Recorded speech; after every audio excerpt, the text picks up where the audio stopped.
আপনাদের দেখাবো কিভাবে আপনি পাউসের মিস্ট্রি কোয়েস্ট খুব সহজেই কমপ্লিট করে নিতে পারবেন।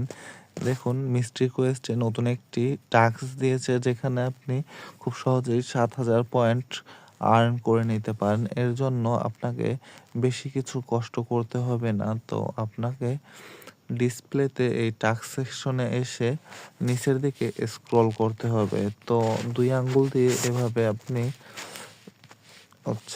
আপনার ডিসপ্লের উপর স্ক্রলের সাইন দেখে বুঝতে পারছেন আমি নিচের দিকে কিভাবে স্ক্রল করতেছি। তো এভাবে একভাবেই করতে থাকুন নিচের দিকে যতক্ষণ না আপনার টাস্কটি কমপ্লিট হয়ে যায়। টাস্ক কমপ্লিট হয়ে গেলে অটোমেটিক আপনার এখান থেকে মেইন পেজে নিয়ে যাবে এবং ক্লেম অপশন চলে আসবে। দেখুন, এই যে আমার প্রায় টাস্ক হয়ে গেছে। প্রায় এই যে টাস্ক কমপ্লিট